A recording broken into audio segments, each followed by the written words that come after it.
ॐ ह्रीं नमो अर्हन्ताणम्। ॐ ह्रीं नमो सिद्धाणम्। ॐ ह्रीं नमो आयर्याणम्। ॐ ह्रीं नमो उवध्यायाणम्। ॐ ह्रीं नमो लोये सव्वसाहुणम्। ॐ ह्रीं नमो अर्हन्ताणम्। ॐ ह्रीं नमो सिद्धाणम्। ॐ ह्रीं नमो आयर्याणम्। ॐ ह्रीं नमो वज्झायाणम्। ॐ ह्रीं नमो लोये सव्वसाहूणम्। ॐ ह्रीं नमो अर्हन्ताणम्। ॐ ह्रीं नमो सिद्धाणम्। ॐ ह्रीं नमो आयर्याणम्। ॐ ह्रीं नमो वज्झायाणम्। ॐ ह्रीं नमो लोये सव्वसाहूणम्। ॐ ह्रीं नमो अर्हन्ताणम्। ॐ ह्रीं नमो सिद्धाणम्। ॐ ह्रीं नमो आयर्याणम्। ॐ ह्रीं नमो वज्झायाणम्। ॐ ह्रीं नमो लोये सव्वसाहूणम्। ॐ ह्रीं नमो अर्हन्ताणम्। ॐ ह्रीं नमो सिद्धाणम्। ॐ ह्रीं नमो आयर्याणम्। ॐ ह्रीं नमो वज्झायाणम्। ॐ ह्रीं नमो लोये सव्वसाहूणम्। ॐ ह्रीं नमो अर्हन्ताणम्। ॐ ह्रीं नमो सिद्धाणम्। ॐ ह्रीं नमो आयर्याणम्। ॐ ह्रीं नमो वज्झायाणम्। ॐ ह्रीं नमो लोये सव्वसाहूणम्। ॐ ह्रीं नमो अर्हन्ताणम्। ॐ ह्रीं नमो सिद्धाणम्। ॐ ह्रीं नमो आयर्याणम्। ॐ ह्रीं नमो वज्झायाणम्। ॐ ह्रीं नमो लोये सव्वसाहूणम्। ॐ ह्रीं नमो अर्हन्ताणम्। ॐ ह्रीं नमो सिद्धाणम्। ॐ ह्रीं नमो आयर्याणम्। ॐ ह्रीं नमो वज्झायाणम्। ॐ ह्रीं नमो लोये सव्वसाहूणम्। ॐ ह्रीं नमो अर्हन्ताणम्। ॐ ह्रीं नमो सिद्धाणम्। ॐ ह्रीं नमो आयर्याणम्। ॐ ह्रीं नमो वज्झायाणम्। ॐ ह्रीं नमो लोये सव्वसाहूणम्। एषो पञ्चणमुक्कारो सव्वपादोपणासनो मङ्गलाणं च सव्वेशं पढमं हवै मंगलम। पढमं हवै मंगलम। प्रेक्षा ध्यान का प्रयोग करेंगे। उसके लिए आसन का चुनाव करेंगे। जिस किसी आसन में सुखपूर्वक बैठ सकें, सुखासन, वज्रासन, पद्मासन या अर्ध पद्मासन, या आराम से कुर्सी पर बैठकर के भी ध्यान किया जा सकता है। रीढ़ की हड्डी और गर्दन सीधी रहे। आंखें कोमलता से बंद। हाथों की मुद्रा ज्ञान मुद्रा, जिसमें लेफ्ट हैंड के ऊपर राइट हैंड की हथेली रखकर गोद में रखना है। नेवल से नीचे, अपनी नाभि से 4 अंगुल नीचे रखते हैं। नाभि से नीचे गोद में रख सकते हैं। वीतराग मुद्रा है। ज्ञान मुद्रा में अंगूठे को तर्जनी से लगाना है। अंगूठे के टिप को तर्जनी अंगुली के टिप से लगाकर बाकी अंगुलियां सीधी रहें और दोनों हाथों को घुटने पर रख सकते हैं। इस प्रकार से ज्ञान मुद्रा है। शरीर की पकड़ को ढीला छोड़ें। प्रेक्षा ध्यान का संकल्प करेंगे। मैं चित्त शुद्धि के लिए प्रेक्षा ध्यान का प्रयोग कर रहा हूँ। मैं चित्त शुद्धि के लिए प्रेक्षा ध्यान का प्रयोग कर रहा हूँ। मैं चित्त शुद्धि के लिए प्रेक्षा ध्यान का प्रयोग कर रहा हूँ। सबसे पहले का उत्सर्ग का प्रयोग। तस् उत्तरीकरणं पायच्छित्करणेन विसोहीकरणेन विसल्लीकरणेन पावाणं कम्माणं निगायणत्थाय ठाणि कौसगम। पूरे शरीर को ढीला छोड़ते हुए दाहिने पैर के अंगूठे से लेकर सिर के चोटी के भाग तक एक एक अंग पर ध्यान लगाएंगे और उसे शिथिल होने का सुझाव देंगे। दाहिने पैर का अंगूठा, वहां पर क्या स्पंदन हो रहे हैं उसका अनुभव करें और उसे प्रेम पूर्वक सुझाव दें। दाहिने पैर का अंगूठा शिथिल हो रहा है, शिथिल हो रहा है, शिथिल हो गया है। दाहिने पैर की अंगुलियां, पंजा, तलुआ, एड़ी, टखना सब शिथिल हो रहे हैं, शिथिल हो रहे हैं, शिथिल हो गए हैं।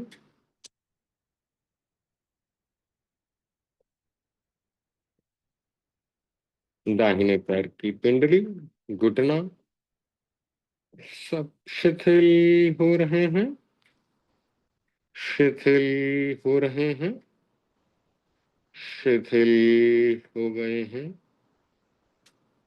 दाहिने पैर का घुटने से कमर तक का भाग शिथिल हो रहा है, शिथिल हो रहा है, शिथिल हो गया है।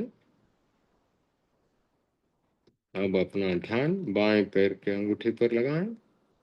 बाएं पैर का अंगूठा शिथिल हो रहा है, शिथिल हो रहा है, शिथिल हो गया है।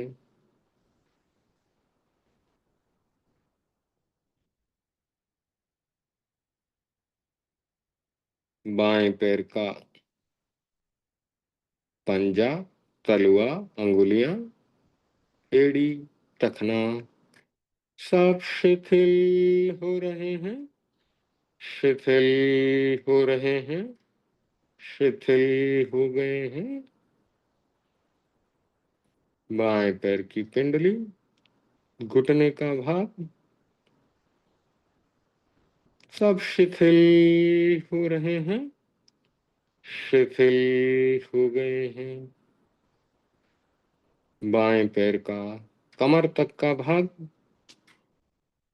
शिथिल हो रहा है, शिथिल हो रहा है, शिथिल हो गया है।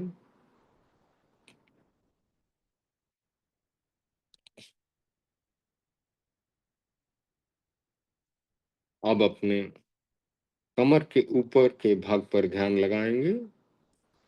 नाभि से लेकर कमर तक आगे की तरफ का भाग, वहां स्वास्थ्य केंद्र है नाभि के नीचे।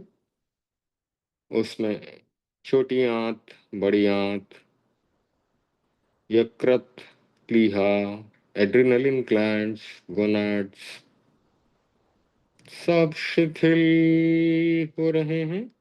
पूरा पाचन तंत्र शिथिल हो गया है, शिथिल हो गया है। नाभि का भाग, तेजस केंद्र, वहां के आसपास का पूरा हिस्सा शिथिल हो रहा है, शिथिल हो रहा है, शिथिल हो गया है। नाभि के ऊपर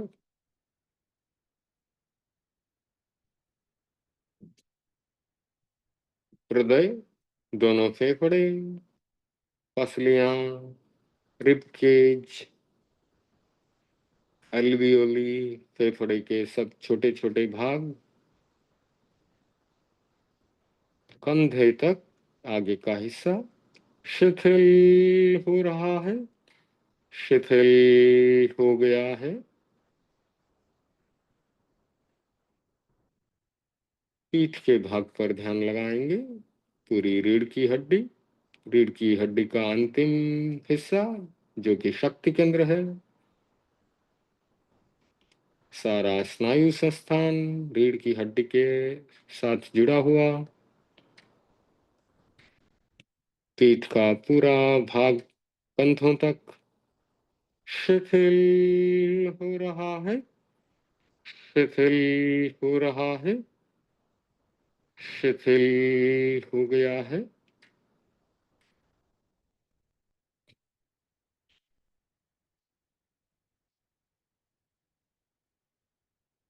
अब अपना ध्यान दाहिने हाथ पर, राइट हैंड पर लगाएंगे। दाहिने हाथ का अंगूठा शिथिल हो रहा है, शिथिल हो गया है। दाहिने हाथ की अंगुलियां, पंजा, कलाई, हथेली सब शिथिल हो रहे हैं, शिथिल हो गए हैं। दाहिने हाथ का कलाई से कोहनी तक का भाग शिथिल हो रहा है, शिथिल हो रहा है, शिथिल हो गया है।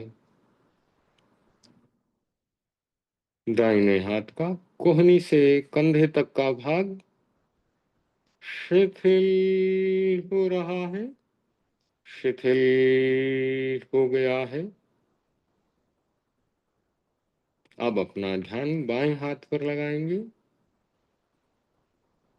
बाएं हाथ का अंगूठा, लेफ्ट हैंड का अंगूठा, थंब शिथिल हो रहा है, शिथिल हो गया है।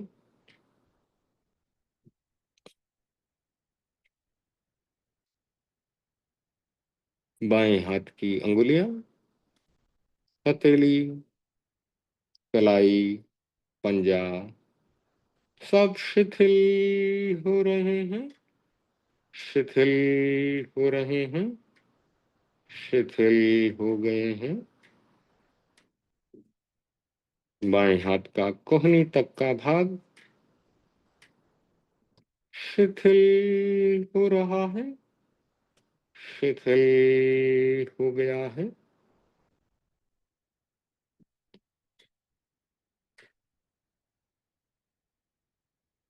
बाएं हाथ का कोहनी से कंधे तक का भाग शिथिल हो रहा है, शिथिल हो गया है।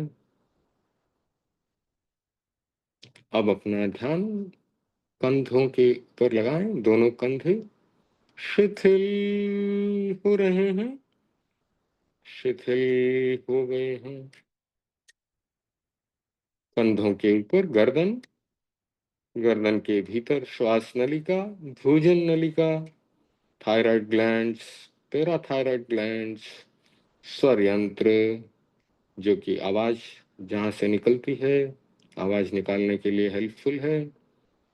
गर्दन का पूरा भाग शिथिल हो रहा है, शिथिल हो रहा है, शिथिल हो गया है।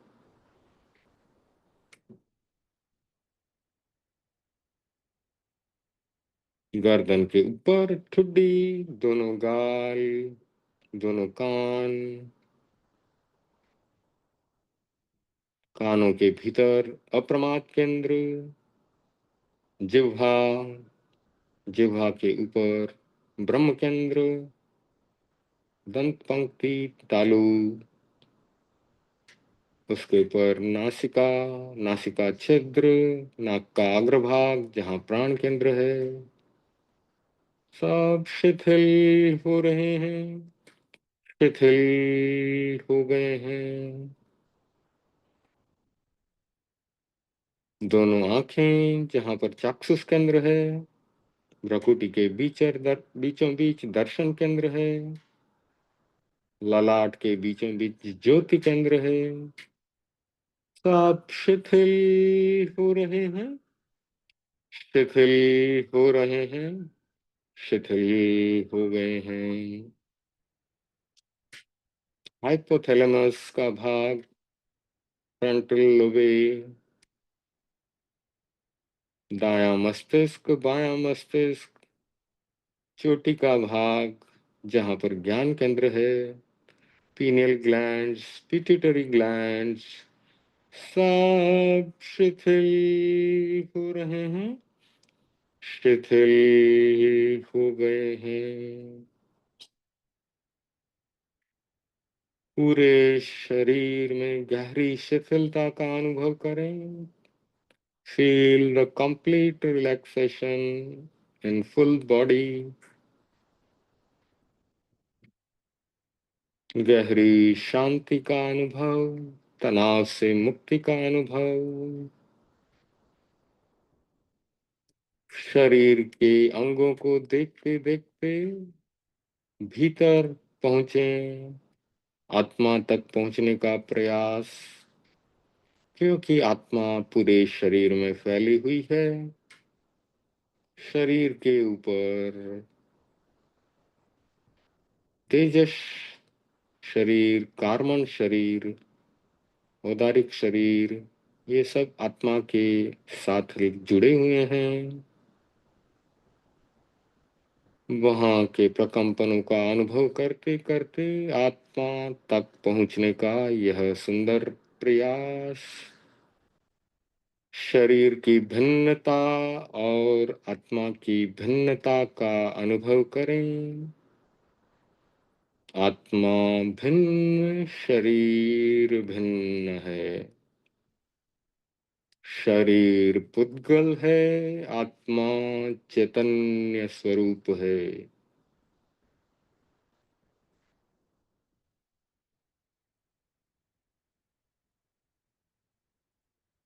औदारिक तेजस और कार्बन शरीर से आज हम यहाँ इस गति में हैं, मनुष्य गति में हैं।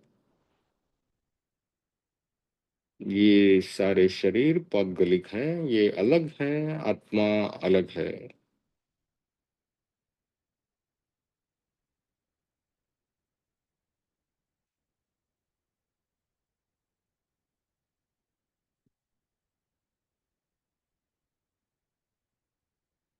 शरीर प्रेक्षा और कायस्वर के बाद अब अंतर यात्रा का प्रयोग करेंगे।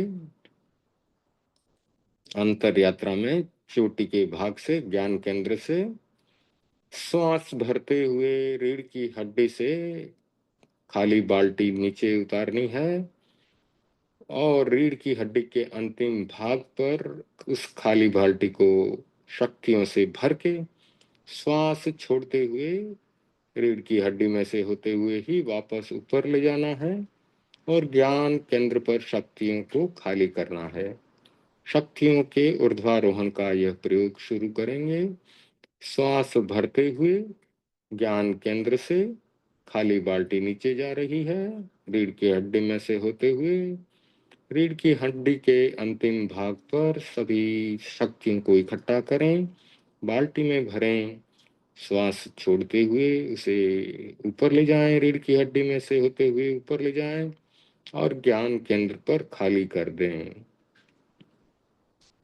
फिर से श्वास भरते हुए खाली बाल्टी को रीढ़ की हड्डी में से होते हुए नीचे ले जाएं, नीचे ले जाएं।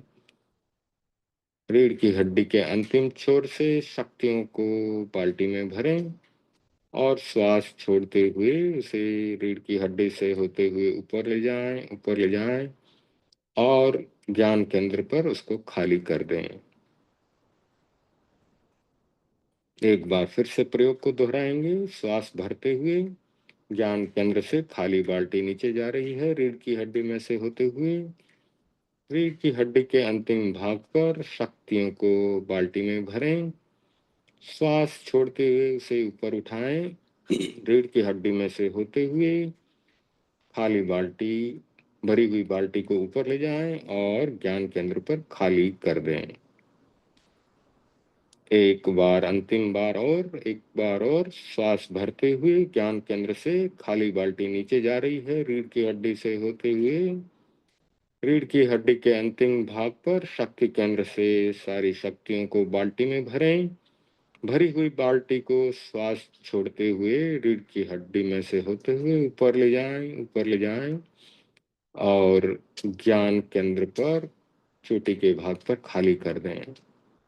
शक्तियों के ऊर्ध्वारोहण का यह प्रयोग।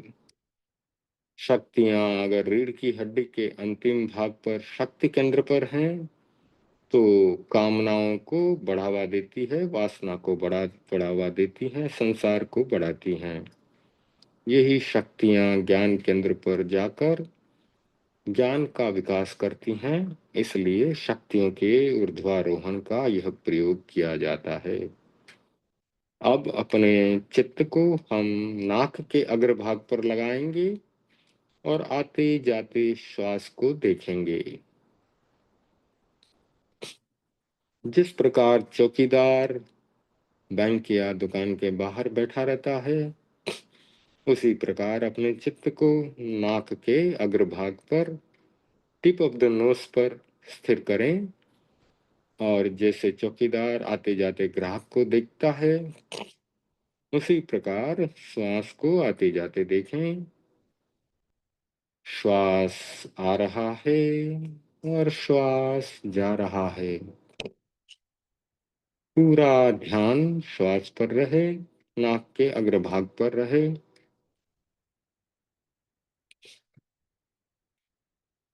श्वास को प्रयत्न पूर्वक लंबा किया जा सकता है। दीर्घ श्वास आ रहा है और दीर्घ श्वास जा रहा है। अनुकूलता अनुसार बीच बीच में श्वास को रोका भी जा सकता है, उसे कुंभक कहते हैं। तो श्वास लिया जाता है, फिर उसे थोड़ी देर भीतर रोका जाता है, फिर श्वास छोड़ा जाता है, फिर उसे बाहर थोड़ी देर के लिए रोका जाता है, फिर से श्वास लेते हैं और यह क्रम चलता रहता है। This cycle repeats.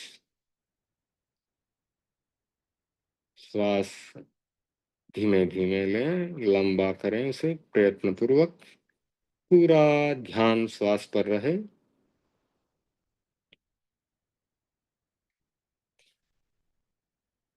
लंबा श्वास आ रहा है और लंबा श्वास जा रहा है।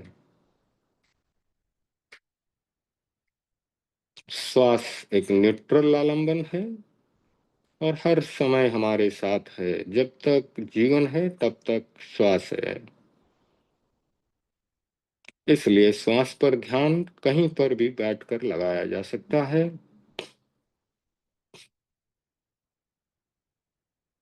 निष्पक्ष आलंबन है। जब तक ध्यान श्वास पर लगा रहता है, राग और द्वेष नहीं आता। लंबा श्वास जब जब लेते हैं तब तक कोई आवेग हमें नहीं सताता।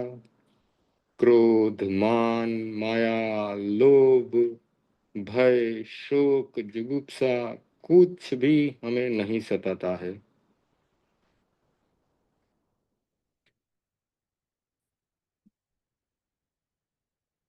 पूरा ध्यान श्वास पर रहे।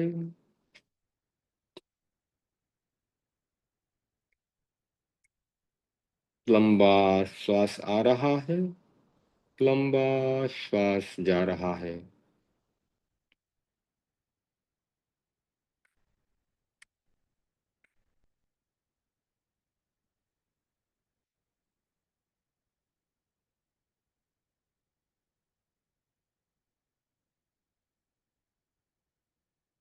श्वास परीक्षा के बाद अब हम ज्योति केंद्र परीक्षा करेंगे। अपना ध्यान ललाट के बीचों बीच ज्योति केंद्र पर लगाएंगे।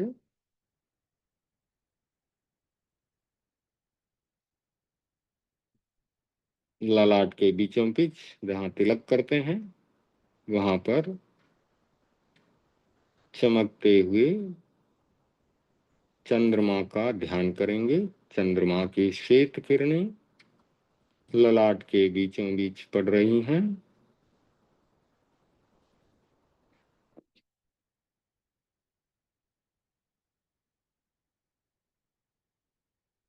शरद पूर्णिमा के बड़े चांद की, पूर्णमासी के चांद की शीतल किरणें ललाट के बीचों बीच, ललाट के चारों तरफ फैल रही हैं, हमारे शरीर के चारों तरफ फैल रही हैं। श्वेत रंग समता सरलता का प्रतीक है।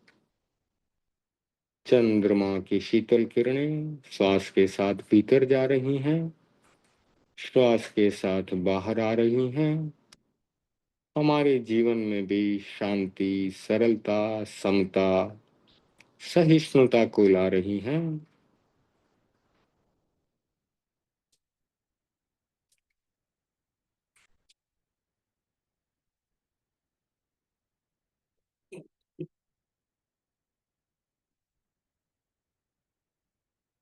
चंद्रमा की शीतल किरणें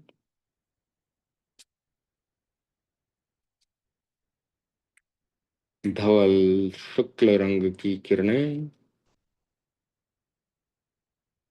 हमारे चारों तरफ फैली हुई हैं। श्वेत रंग शांति का भी प्रतीक है। युद्ध विराम के लिए भी श्वेत रंग के झंडे का प्रयोग किया जाता है।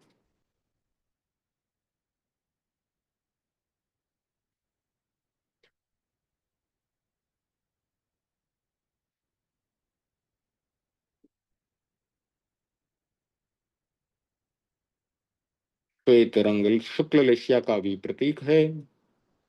शुक्ल लेशिया का भी रंग श्वेत है, उज्जवल है। जीवन में शुक्ल ध्यान का विकास हो, इसलिए भी हम श्वेत रंग का ध्यान करते हैं। पूरा ध्यान ललाट के बीचों बीच ज्योति केंद्र पर श्वेत रंग के साथ।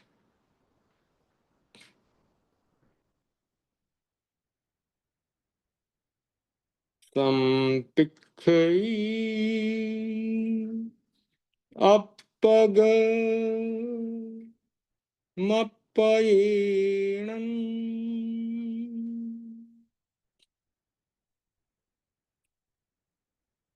स्वयं स्वयं को देखें, आत्मा से आत्मा को देखें। संपिक्खई अपग मप्पयेणं।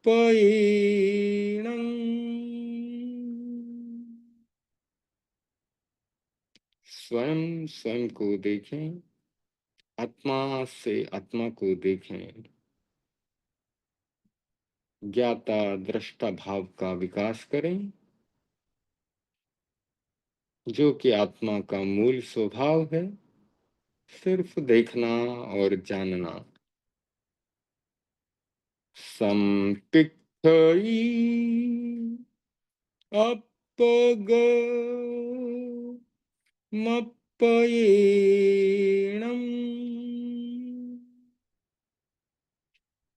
स्वयं स्वयं को देखें, आत्मा से आत्मा को देखें।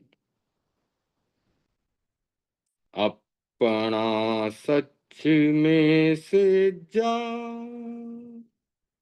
मैं तिम भुए सुकप्पे। स्वयं स्वयं को खोजें, सबके साथ मैत्री करें। अपना सच में से जा मैं तिम भुए सुकप्पे। स्वयं स्वयं को खोजें और सबके साथ मैत्री करें। स्वयं सत्य को खोजें और सबके साथ मैत्री करें। भगवान महावीर का बहुत ही सुंदर छोटा सा सूत्र। अपने सत्य को स्वयं खोजना है और सभी जीवों से मैत्री का प्रयोग करना है। कोई मेरा शत्रु है ही नहीं, सभी जीव मेरे मित्र हैं। 84 लाख जीव योनि में जितने भी अनंत अनंत जीव हैं, सब मेरे मित्र हैं। अपना सच में से जा, मृत्युम भुए सुकपये। स्वयं सत्य को खोजें और सबके साथ मैत्री करें। आहम सुविज्जा चरणम पमोक्षम। दुख मुक्ति के लिए विद्या और आचार का अनुशीलन करें।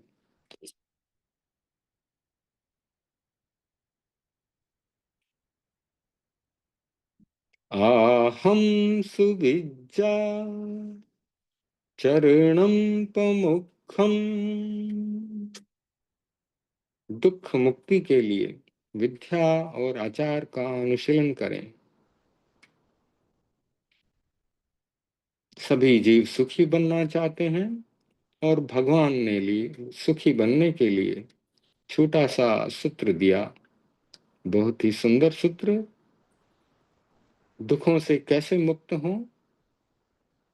विद्या और आचार का अनुशीलन करके, सम्यक ज्ञान को प्राप्त करके और सम्यक आचरण करके दुखों से मुक्त हो सकते हैं। आहम सुविज्जा चरणम प्रमुखम। दुख मुक्ति के लिए विद्या और आचार का अनुशीलन करें। एगो में सासो अप्पा नाण दंसन संजुआ। शेषा में बाहिरा भावा तब्बे संयोग लक्षणा। एक आत्मा शाश्वत है जो ज्ञान दर्शन लक्षणों वाली है। बाकी सब बाहरी भाव संयोग और वियोग लक्षणों वाले हैं।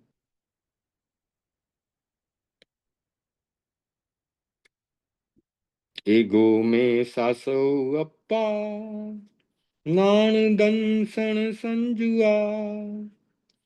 पेशा में बाहिरा भावा सब्बे संयोग लक्षणा।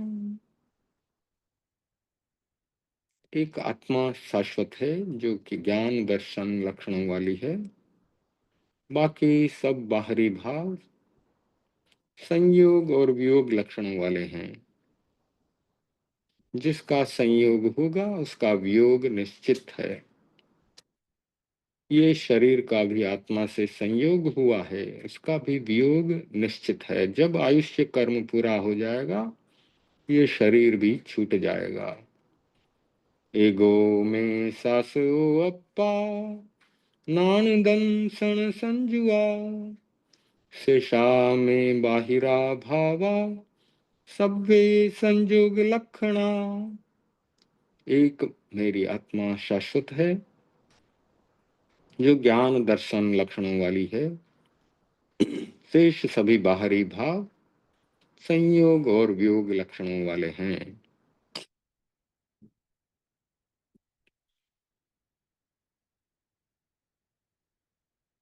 दो तीन लंबे श्वास लेते हुए ध्यान को संपन्न करेंगे। आंखों को धीमे धीमे खोल सकते हैं। शरण सूत्र का उच्चारण करेंगे। हाथ हृदय के पास आनंद केंद्र पर जुड़े हुए। अर्हन्ते शरणं पवज्जामि, सिद्धे शरणं पवज्जामि, साहु शरणं पवज्जामि, केवलीपनत्तं धम्मं शरणं पवज्जामि। अर्हन्ते शरणं पवज्जामि, सिद्धे शरणं पवज्जामि, साहु शरणं पवज्जामि, केवलीपनत्तं धम्मं शरणं पवज्जामि। अर्हन्ते शरणं प्रव्रजामि, सिद्धे शरणं प्रव्रजामि, साहु शरणं प्रव्रजामि, केवलीपणतं धम्मं शरणं प्रव्रजामि। ध्यान के प्रयोग के बाद स्वाध्याय का प्रयोग करेंगे। पहले तत्व ज्ञान 25 बोल की चर्चा चल रही है। पांचवा बोल पर्याप्ति 6। आहार पर्याप्ति, शरीर पर्याप्ति, इंद्रिय पर्याप्ति, श्वासोच्छ्वास पर्याप्ति, भाषा पर्याप्ति और मनः पर्याप्ति। पर्याप्ति का अर्थ है जीवन के लिए जो उपयोगी पौद्गलिक शक्ति है उसके निर्माण की पूर्णता को प्राप्त करना। पर्याप्ति का एक अर्थ प्राप्त करना भी होता है। जब जीव एक शरीर को छोड़कर दूसरे शरीर का धारण करता है, हमारी मान्यता है कि आत्मा ध्रुव है, उसकी पर्याय जो शरीर है वो बदलता रहता है। आयुष्य पूर्ण होने पर यह शरीर छूट जाएगा और जब आत्मा दूसरी गति में जाकर दूसरे शरीर को धारण करेगी, तब भावी जीवन यात्रा के निर्वाह के लिए अपने नए जन्म के क्षेत्र में एक साथ आवश्यक जो भी पौद्गलिक सामग्री है उसका निर्माण होता है। इसे या इससे उत्पन्न होने वाली शक्ति को, पौद्गलिक शक्ति को पर्याप्ति कहते हैं।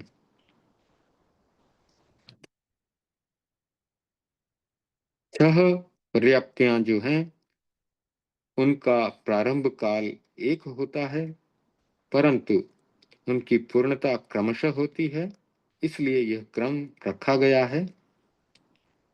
मनुष्य गति में 6 पर्याप्तियां हो सकती हैं। सम्मुच्चम मनुष्य में नहीं होती हैं। सम्मुच्चम मनुष्य में आहार पर्याप्ति और शरीर पर्याप्ति और इंद्रिय पर्याप्ति होती है, लेकिन श्वासोच्छ्वास पर्याप्ति पूरी नहीं होती, उसके पहले ही आयुष्य समाप्त हो जाता है। लेकिन जो संगी पर्याप्त मनुष्य हैं उनको 6 पर्याप्तियां प्राप्त होती है। अंतर मुहूर्त के भीतर 6 पर्याप्तियों का निर्माण पूरा हो जाता है और क्रम से होता है। सबसे पहले आहार पर्याप्ति प्राप्त होती है, फिर शरीर पर्याप्ति प्राप्त होती है, फिर इंद्रिय पर्याप्ति, उसके बाद श्वासोच्छ्वास की पर्याप्ति, फिर भाषा और उसके बाद मनः पर्याप्ति पूर्ण होती है। आहार पर्याप्ति को पूर्ण होने में एक समय लगता है और शरीर पर्याप्ति आदि बाकी की 5 पर्याप्तियां प्रत्येक को अंतर मुहूर्त लगता है। अंतर मुहूर्त समाप्त होने के पहले पहले 6 पर्याप्तियां प्राप्त हो जाएंगी अगर संगी पर्याप्त मनुष्य है। समुच्चय मनुष्य के नहीं होती। उनके पहली 3 पर्याप्तियां पूर्ण होती है। श्वासोच्छ्वास पर्याप्ति में आधी ही होती है और उसके बाद ही उसका आयुष्य पूर्ण हो जाता है। जिस प्रकार एक मकान बनाने वाला सभी प्रकार की सामग्री इकट्ठी करता है, उसे ईंट, मिट्टी, पत्थर, चूना आदि इकट्ठा करना होता है, वह इकट्ठा करता है। इसी प्रकार जो जीव होता है वह जन्म ग्रहण करते समय आहार के योग्य पुद्गलों का ग्रहण करता है और उन पुद्गलों को या उनकी शक्ति को आहार पर्याप्ति कहते हैं।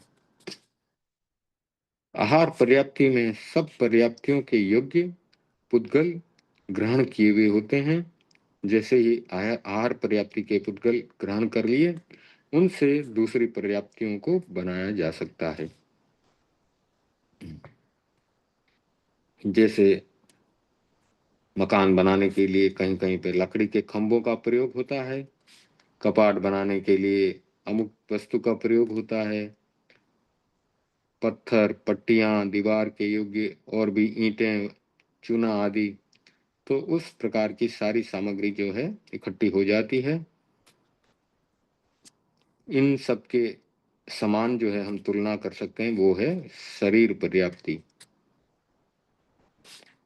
आहार पर्याप्ति में जो पुद्गल शरीर की रचना में समर्थ होते हैं, उन पुद्गलों को या उनके शरीर बनाने की शक्ति को शरीर पर्याप्ति कहते हैं।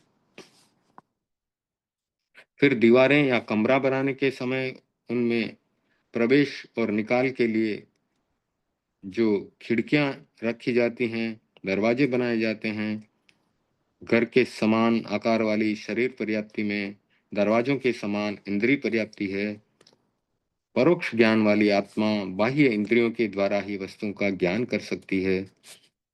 श्वासोच्छ्वास पर्याप्ति और भाषा पर्याप्ति का स्वरूप इस उदाहरण के द्वारा ही समझा जा सकता है, क्योंकि इन दोनों में भी इंद्रियों की तरह प्रवेश और निर्गम यानी आने जाने का रास्ता होता है।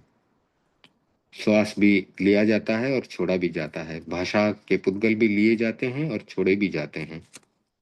मकान तैयार होने के बाद कमरा शीतकाल में गर्म रहे और ग्रीष्म काल में ठंडा रहे, इस प्रकार से एक एसी की तरह शयन घर है या भोजन घर है, इस तरह से अलग अलग विचारों के समान मन पर्याप्ति होती है।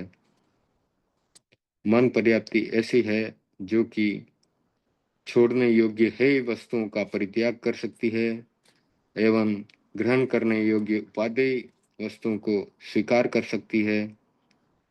इन सब का ज्ञान मन पर्याप्ति के आलंबन से हो जाता है। इस विवेचन के अनुसार पर्याप्तियों को एक प्रकार की परिभाषा दे सकते हैं, वो है कि जिस पुद्गल समूह से शरीर आदि 5 पर्याप्तियों के योग्य पुद्गल ग्रहण किए जाते हैं और ग्रहण करने वाली क्रिया की पर्याप्ति की पूर्णता होती है, उसे आहार पर्याप्ति कहते हैं। शरीर के योग्य पुद्गलों को उनकी जो शरीर के अंगों को बनाने की रचना करने की पर्याप्ति होती है, रचना करने की क्रिया की जो पर्याप्ति होती है, उस पुद्गल समूह को शरीर पर्याप्ति कहते हैं। सरल शब्दों में जिन पुद्गलों से शरीर की रचना करने की शक्ति है, अंगों को रचना करने की शक्ति है, उसे शरीर पर्याप्ति कहते हैं। त्वचा आदि इंद्रियां जैसे जीभ यानी रसनेन्द्रिय, आंख यानी श्रोत्रेंद्रिय, इनकी रचना करने की जो क्रिया की पर्याप्ति होती है, जिस पुद्गल समूह से यह होती है, उसे इंद्रिय पर्याप्ति कहते हैं।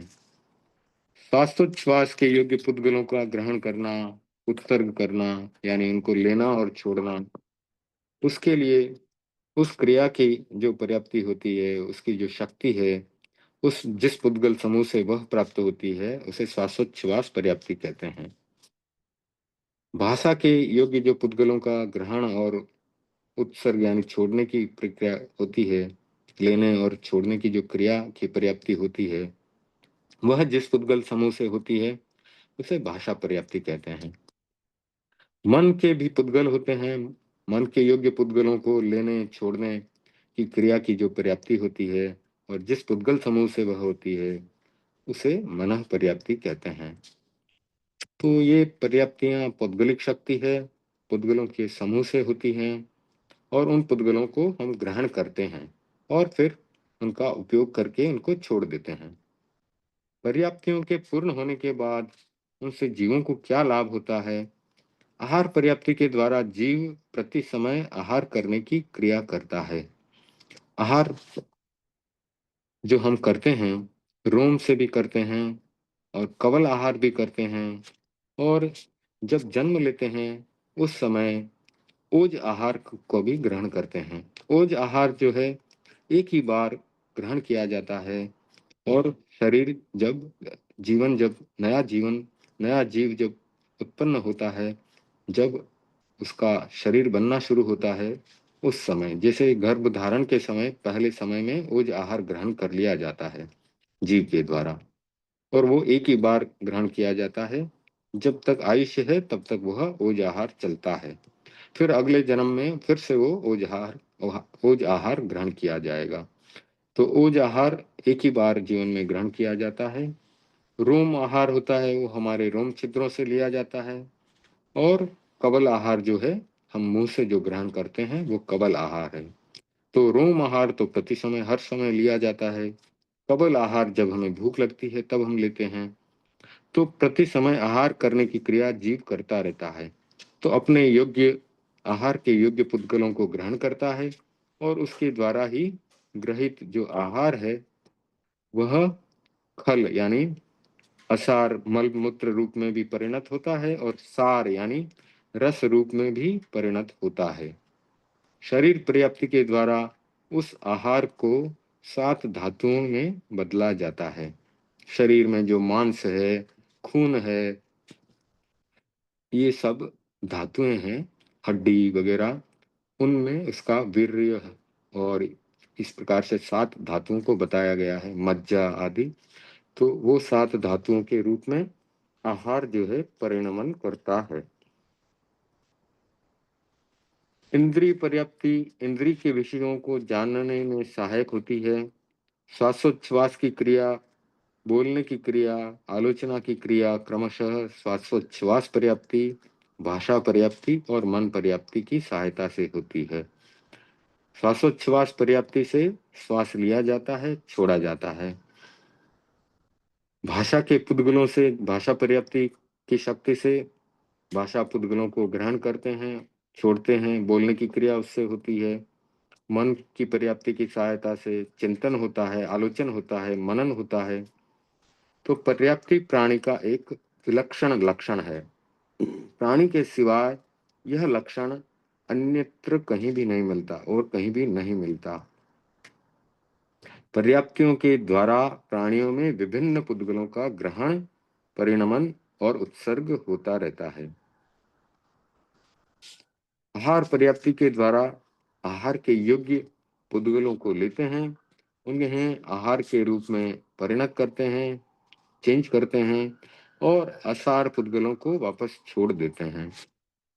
शरीर पर्याप्ति के द्वारा शरीर के योग्य पुद्गलों को लेते हैं, उनको शरीर के रूप में बदलते हैं, परिणत करते हैं और असार पुद्गलों को छोड़ दिया जाता है।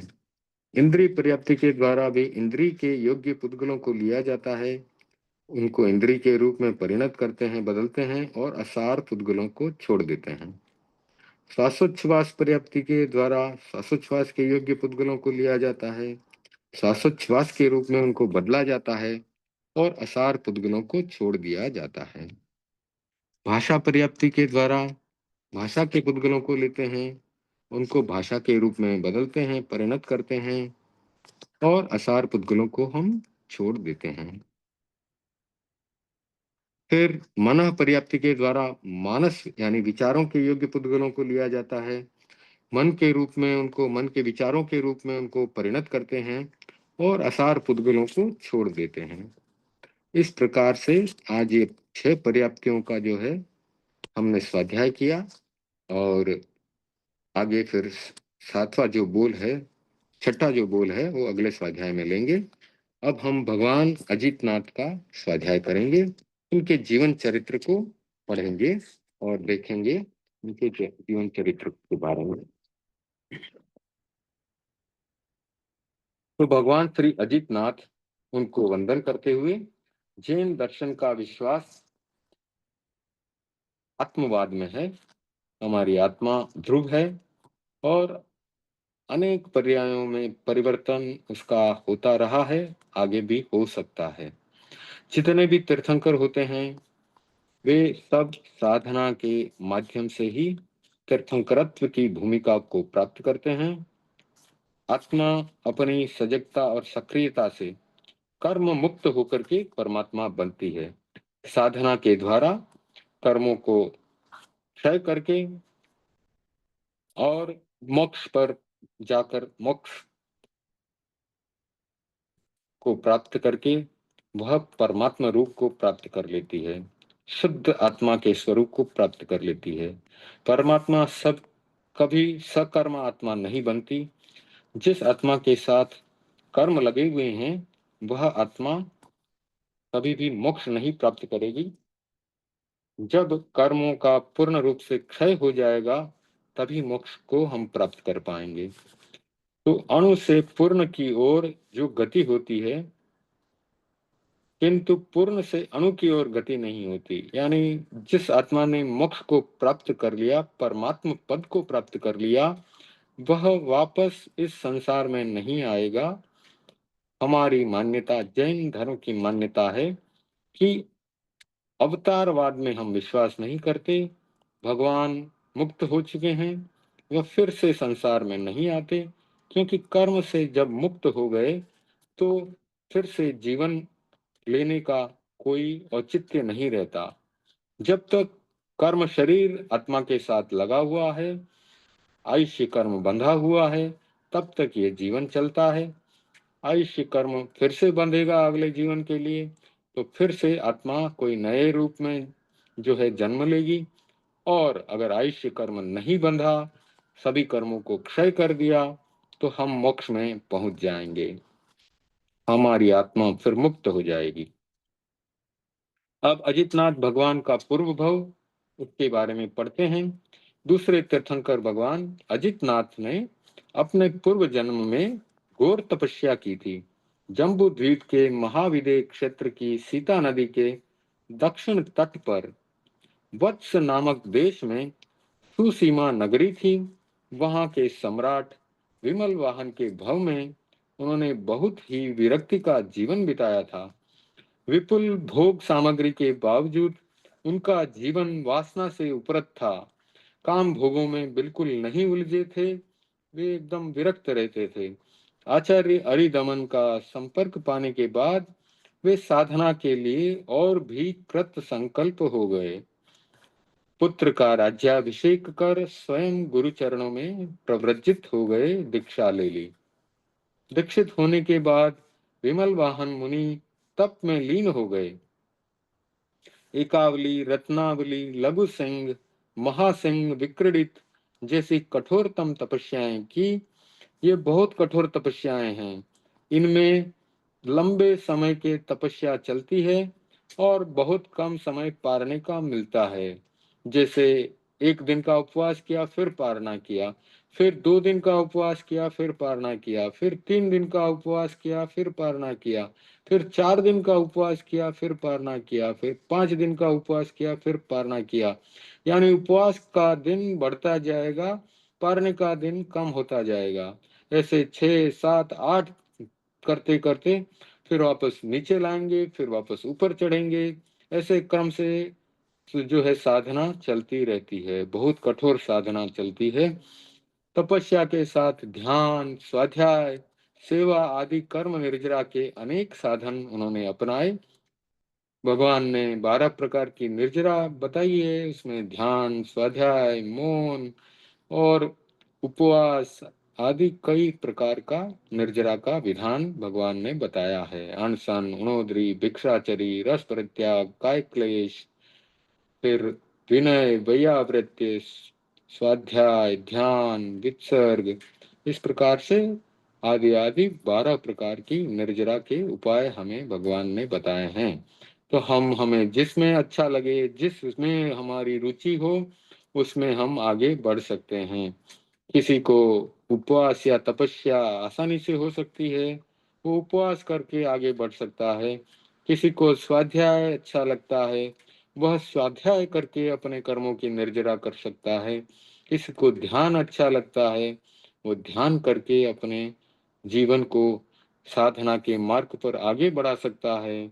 कोई विनय करके आगे बढ़ जाता है, कोई सेवा करके आगे बढ़ जाता है, कोई प्रायश्चित के द्वारा आगे बढ़ जाता है। तो यह सब जीवन में, साधना में, मोक्ष मार्ग पर आगे बढ़ने के जो मार्ग भगवान ने बताए हैं, उनमें जिसमें रुचि हो उसमें उसका प्रयोग करें और अपनी साधना में आगे बढ़ें। अंत में अनशन पूर्वक प्राण त्याग कर विजय नामक अनुत्तर विमान में वे उत्पन्न होते हैं। 5 अनुत्तर विमान बताए गए हैं, विजय, वैजयंत आदि सर्वार्थ सिद्ध तक। तो इन अनुत्तर विमानों में बहुत बड़े तपस्वी वहां पहुंचते हैं और बताया जाता है कि वह बहुत जल्दी मोक्ष प्राप्त कर लेते हैं। तो फिर क्या होता है, आगे पढ़ते हैं। दो रानियों को 14 स्वप्न आते हैं। राजा जीत शत्रु का राजप्रसाद उस समय दुनिया में अद्वितीय था। इसका एक कारण और भी था कि जिस रात्रि में महारानी विजया देवी को 14 महास्वप्न आए, उसी रात्रि में राजा जीत शत्रु के छोटे भाई युवराज सुमित्र की धर्म पत्नी वैजयंती को भी 14 स्वप्न आए। देवत्व की 33 सागरोपम की आयु भोग कर भरत क्षेत्र की अयोध्या नगरी में राजा जीत शत्रु के राजमहल में आकर महारानी विजया देवी की कुक्षी में अवतरित हुए भगवान अजितनाथ। उस रात्रि में महारानी विजया देवी ने 14 महास्वप्न देखे। दिगंबर परंपरा में 16 महास्वप्नों को देखने की विधि विधान बताया जाता है। तो ये थोड़ा सा फर्क जो है श्वेतांबर और दिगंबर परंपरा में है, लेकिन कोई बात नहीं। आगे पढ़ते हैं। तो पुत्र रत्न का घर में आना ही खुशी की बात होती है, उसमें भी जगत त्राता का घर में अवतरित होना और भी आनंद मंगल की बात है। सुबह में स्वप्न शास्त्रियों को बुलाकर दोनों रानियों के स्वप्नों के फल पूछे गए।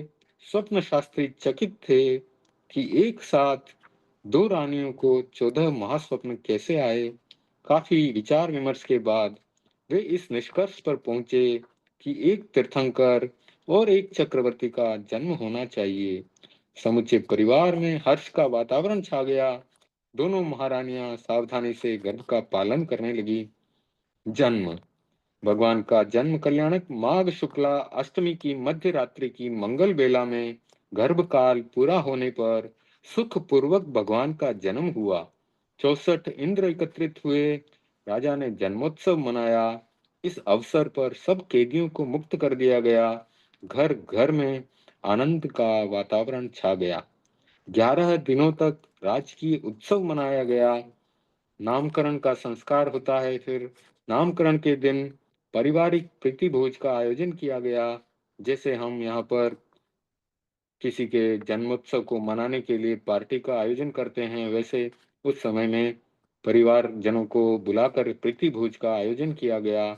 समस्त पारिवारिक लोगों ने पुत्र को गोद में ले लेकर आशीर्वाद दिया। उनको किस नाम से पुकारा जाए, इस परिचर्चा में महारानी विजया देवी ने कहा कि शादी के बाद कई बार महाराजा के साथ द्युत की क्रीड़ा का अवसर आया था। उस समय पासों से द्युत खेला जाता था, जिसको जुआ भी कहते थे। तो प्रत्येक बार रानी हार जाती थी। उनके मन में, रानी के मन में आकांक्षा थी कि कम से कम एक बार तो मैं भी राजा से जीत जाऊं। तो यह मनोकामना इस बच्चे के गर्भ में आने के बाद पूरी हुई है। तो उन दिनों में मैंने जितनी भी बार पासे या जुआ खेला, मेरी ही विजय हुई। तो उस समय में अजय बन गई थी। तो सम्राट जीत शत्रु ने कहा कि आसपास के राज्यों से जो सूचना तथा शत्रु राज्यों से गुप्तचरों की जो रिपोर्ट मिली है, वह भी बहुत आश्चर्यजनक है। इन महीनों में शत्रु राज्यों के दिलों में भी यह भावना उत्पन्न हुई कि महाराजा जीत शत्रु अजय हैं, उन्हें जीतना असंभव है। उनके साथ शत्रुता प्राणघातिनी सिद्ध हो सकती है। तो ऐसी एक भावना बन गई है। यद्यपि मैंने युद्ध की कोई तैयारी नहीं की है, फिर भी इन शुभ संकेतों का उत्पन्न होना मैं इस बालक का प्रभाव ही मानता हूँ। अतः मेरे चिंतन में बालक का नाम अजितनाथ रखा जाए। गुण निष्पन्न इस नाम पर तुरंत सबकी सहमति मिल गई। सबने एग्री कर लिया। छोटे भाई सुमित्र के पुत्र का नाम सगर रखा गया, जो आगे चलकर सगर चक्रवर्ती के नाम से प्रसिद्ध हुए। अब विवाह विवाह और राज्य के बारे में पढ़ते हैं। दोनों बालक क्रमशः बड़े हुए। युवावस्था में प्रवेश करने पर वंश परंपरा के अनुसार अनेक राजकन्याओं से दोनों की शादी कर दी गई। दोनों भाई महलों में पंचेंद्रिय सुखों का उपभोग करते हुए रहने लगे। एक बार राजा जीत शत्रु के मन में विचार उठा, पुत्र राज्य करने लायक हो गए हैं, फिर भी मैं राज्य कर रहा हूँ।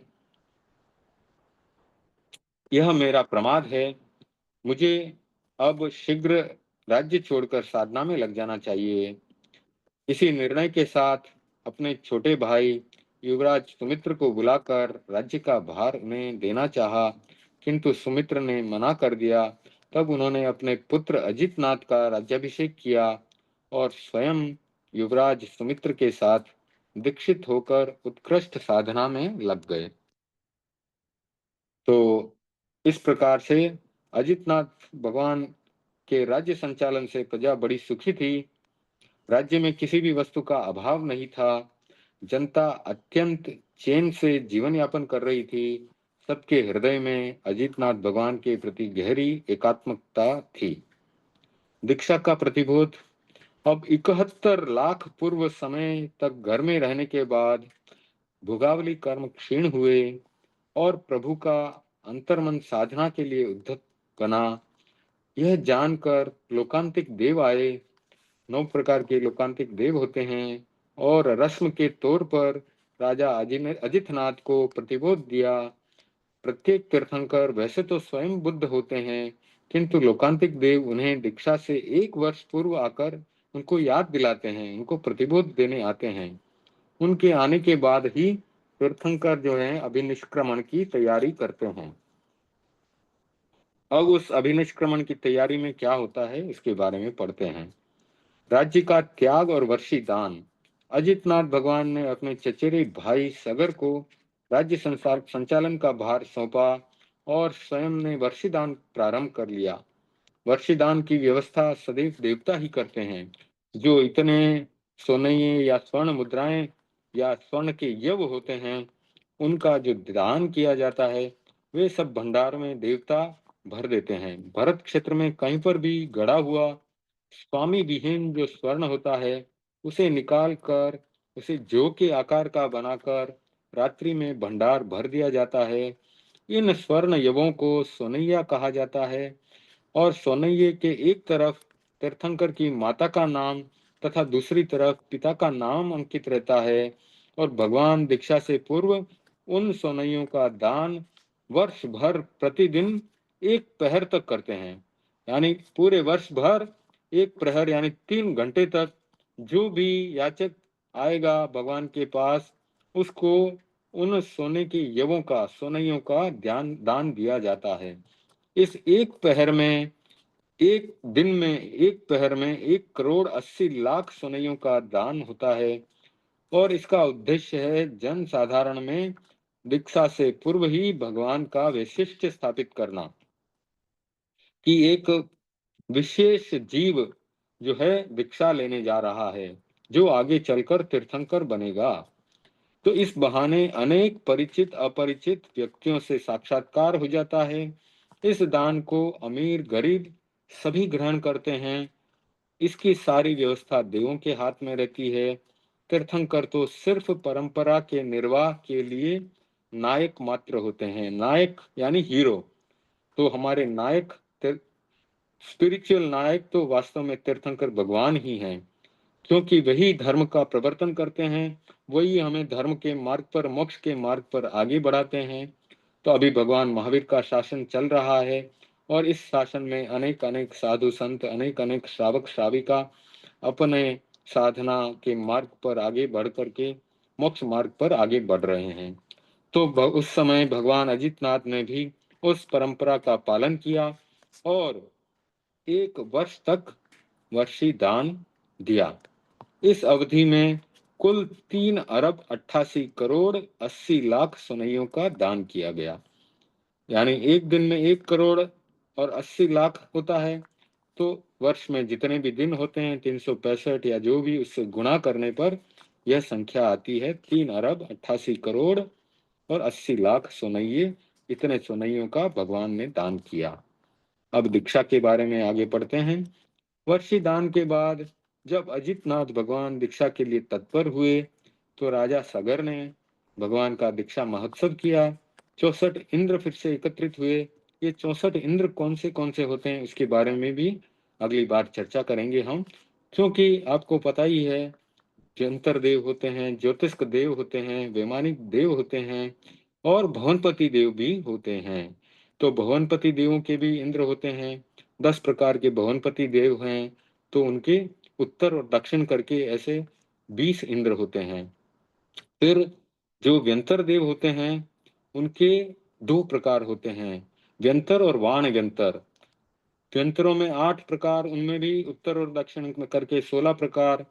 फिर वाण व्यंतर में भी 16, यानी 16 और 16 हो गए 32, 32 और 20 मिलाकर के हो गए 52। फिर जो अपने 2 जो प्रकार हैं वो सूर्य और चंद्र हैं। फिर आगे चल करके अपने पहला देवलोक, दूसरा देवलोक, ऐसा करके 12 देवलोक हैं। उसमें हर देवलोक का एक इंद्र होता है, लेकिन अंत में जाकर के 11वें 12वें देवलोक का और 9वें 10वें देवलोक का इस प्रकार से बोलते हैं एक एक इंद्र है। तो इस प्रकार से टोटल मिलाकर के 64 इंद्र हो जाते हैं। तो 20 पहले हमने गिने, फिर 32, 52, 2 अपने सूर्य और चंद्र, इस प्रकार से 54 हुए, और फिर 10 आगे 64, 10 वैमानिक देवों के इंद्र होते हैं। तो इस प्रकार से 64 इंद्र होते हैं। फिर आगे लंबी चर्चा उनके बारे में करनी होगी, तो आगे कभी स्वाध्याय में ले लेंगे। तो इस प्रकार से 64 इंद्र जो हैं भगवान के कल्याणक में एकत्रित होते हैं। सुसज्जित सुख पालिका में बिठा करके भगवान को सहस्त्राम्र उद्यान में लाया गया, और वहां भगवान 1000 अन्य राजा, राजकुमार व प्रजाजनों के साथ में दीक्षित हुए। दीक्षा लेते समय भगवान के बेले का तप था। दूसरे दिन अयोध्या नरेश ब्रह्मदत्त के वहां पर प्रथम पारना हुआ। दीक्षित होने के बाद भगवान ने 12 वर्ष तक कठोर तपस्या और उत्कृष्ट साधना की। ग्रामानुग्राम यानी गांव गांव में विचरते हुए प्रभु पुनः अयोध्या नगरी में पधारे। पौष शुक्ला एकादशी के दिन प्रभु ध्यान में बैठ करके क्षपक श्रेणी चढ़े और घाती कर्मों का क्षय करके सर्वज्ञता प्राप्त कर ली। ये क्षपक श्रेणी क्या होती है? जब गुणस्थानों में ऊपर चढ़ते हैं, जब दीक्षा लेते हैं, तब कहते हैं कि 7वां गुणस्थान आता है।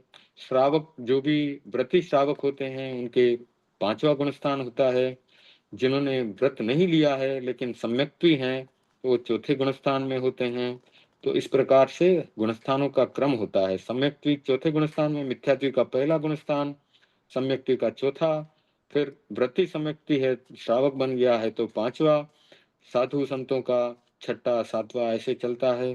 दीक्षा के समय उच्च भाव होते हैं, उच्च कोटि के भाव होते हैं तो 7वां गुण स्थान प्राप्त होता है, जो कि अप्रमत्त संयत है। और फिर वापस वो 6ठे में आ जाते हैं, जो कि प्रमत्त संयत है। तो साधुओं का गुण स्थान 6ठे 7वें के क्रम में चलता है।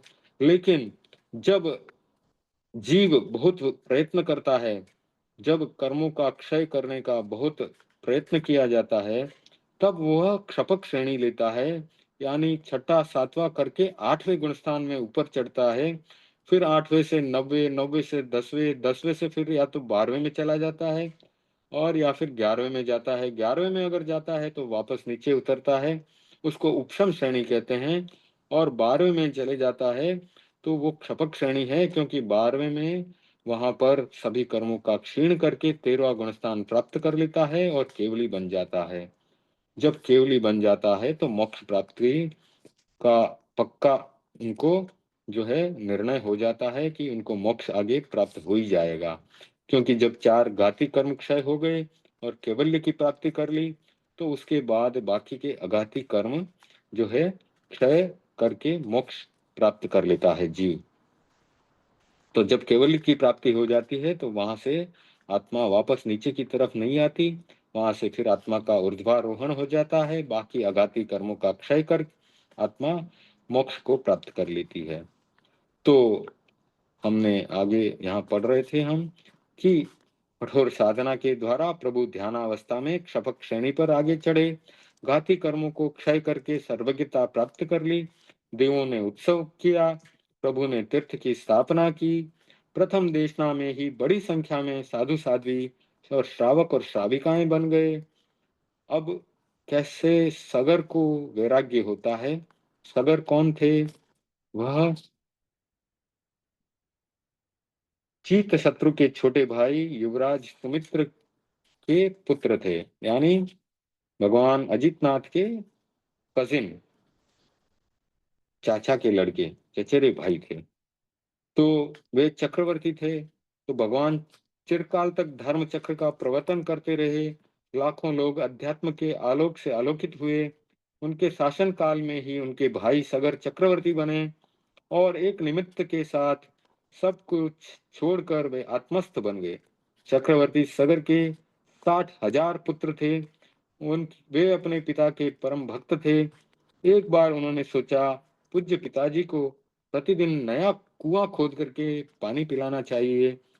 दूसरे दिन से ये क्रम उन्होंने शुरू कर दिया। चक्रवर्ती के मुसल रत्न होता है, चक्रवर्ती के रत्न होते हैं, जैसे चक्र भी एक रत्न है, इसी प्रकार से उनके और भी रत्न होते हैं, कांकणी रत्न है और एक इसी प्रकार से मुसल रत्न भी होता है। तो इस रत्न का प्रयोग उन्होंने किया। मुसल रत्न से कुआं तत्काल खुद जाता था और उस कुएं के पानी को अपने पिता के पीने के लिए प्रस्तुत करते थे। तो एक दिन वह अनजान में किसी नाग कुमार देवता के स्थान को खोदने लगे। नागदेव ने इनका विरोध किया, किंतु सत्ता के घमंड में किसी ने ध्यान नहीं दिया और वे उनकी मजाक उड़ाने लगे, नाग देवता की मजाक उड़ाने लगे। उससे क्षुब्ध होकर नागदेव ने अपने अधिकारी देव के पास उनकी शिकायत कर दी। जो अधिकारी देव था, उन्होंने भी आकर के चेतावनी दी, फिर भी वे सगर के पुत्र माने नहीं।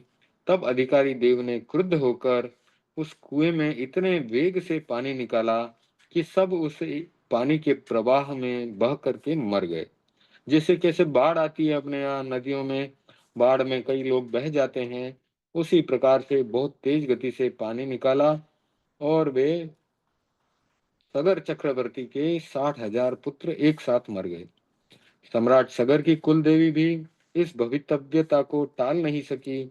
वह सगर को समझाने की दृष्टि से एक बुढ़ी औरत का रूप बना करके जहां पर सम्राट घूमने के लिए जाते थे, वहां चिल्ला चिल्ला कर पुत्र शोक में रोने लगी। तो उसने बुढ़िया का रूप बनाया और स्वयं पुत्र शोक में रोने लगी। तब सम्राट ने उसे धैर्य देने का प्रयत्न किया। हम भी किसी को रोते हुए देखते हैं तो उसे ढाढ़स बनाते हैं, उसको धैर्य देने का प्रयास करते हैं। तो सम्राट ने भी वैसा ही किया। इस पर बुढ़िया ने दुखी स्वर में कहा कि जिसके ऊपर बीतती है उसे ही पता चलता है, जिसका पुत्र जाता है उसे ही मालूम पड़ता है। आपको ये कैसे मालूम पड़ेगा, आपके ऊपर तो बीता नहीं है। तो जिसके ऊपर बीतता है उसे ही दुख का अनुभव होता है। तब सम्राट ने कहा, यह तो ठीक बात है, किंतु मेरे पर अगर ऐसा कभी अवसर आएगा और मेरे पर कभी ऐसी बीतेगी तो मैं स्वयं धैर्य रखूंगा। तब बुढ़िया ने तत्काल पूछा, क्या यह पक्की बात है? तब सम्राट ने कहा, मेरी वाणी कभी कच्ची नहीं होती। तब बुढ़िया ने तत्काल देवी के रूप में प्रकट होकर उनको दुखद संवाद सुनाया और बताया कि आपके 60,000 पुत्र जो थे वे इस प्रकार से मृत्यु को प्राप्त हो गए। सम्राट को भारी आघात लगा, किंतु वे उसे पी गए। संसार की नश्वरता उनके सामने साकार हो गई। सम्राट सगर तत्काल पुत्र भगीरथ को राज्य देकर दीक्षित हो गए और क्रमशः उत्कृष्ट साधना की और उन्होंने भी केवल ज्ञान प्राप्त किया और मुक्त बन गए। चक्रवर्ती का ऐसा विधान है कि अगर वे अंतिम समय में दीक्षा लेकर साधना न करें तो उनकी गति बिगड़ सकती है, उनको नरक में भी जाना पड़ सकता है। तो ऐसा हमने पढ़ा है कि ब्रह्मदत्त चक्रवर्ती है, उनको नरक में जाना पड़ा। उनकी भी कहानी आगे आएगी, तब उसको लेंगे। तो सम्राट सगर, उन्होंने अंतिम समय में दीक्षा ली, उत्कृष्ट साधना की, केवली बने और सिद्ध बुद्ध मुक्त हो गए। अब भगवान अजितनाथ ने अपना निर्वाण निकट देखा तो 1,000 साधुओं के साथ सम्मेद शिखर पर पहुंचे। सम्मेद शिखर ऐसा स्थान है जहां पर कई तीर्थंकर साधना करके मोक्ष पहुंचे हैं और कहीं भवी जीव भी वहां पर साधना करके मोक्ष पहुंचे हैं। तो 1 मास के अनशन में उन्होंने समस्त कर्मों का क्षय करके सिद्धत्व को प्राप्त कर लिया। अब प्रभु के परिवार के बारे में देखते हैं। पढ़ते हैं। प्रभु के परिवार में कितने गणधर थे? 95, 95 गणधर थे। केवल ज्ञानी 22,000 थे। मनः पर्यज्ञानी 12,500 थे। अवधि ज्ञानी 9,400 थे। वैक्रिय लब्धिदारी 20,400 थे। 14 पूर्वी 3,720 थे। चर्चावादी साधु 12,400 थे। साधु 1 लाख साधु थे उनके उनके तीर्थ में। साध्वियां उनके तीर्थ में 3,30,000 थी। श्रावक थे 2,98,000। श्राविकाएं थी 5,45,000। उनकी माता का नाम था विजया देवी, पिता का नाम था राजा जीत शत्रु। उनकी नगरी का नाम था अयोध्या नगरी। उनका वंश था इक्ष्वाकु वंश। जो भगवान ऋषभ का वंश था वही इक्ष्वाकु वंश अजितनाथ भगवान का भी था। उनका गोत्र था काश्यप गोत्र। उनका लक्षण हाथी। उनका वर्ण था स्वर्ण वर्ण। शरीर की ऊंचाई 450 धनुष। अब आप देखिए, धनुष शरीर की ऊंचाई को मापने का एक विधान है। और भगवान ऋषभ का 500 धनुष का था शरीर। अजितनाथ भगवान के समय में घटते घटते 450 धनुष का शरीर हो गया। इसी प्रकार क्रमशः घटते घटते भगवान महावीर का शरीर जो है 7 8 का आ जाएगा। उसके बारे में भी आगे हम पढ़ेंगे। तो आगे यक्ष यक्षिणी के बारे में आ रहा है। 1 मिनट, भगवान महावीर का भी जो शरीर की ऊंचाई थी उसके बारे में पढ़ ही लेते हैं, कंफर्म कर लेते हैं।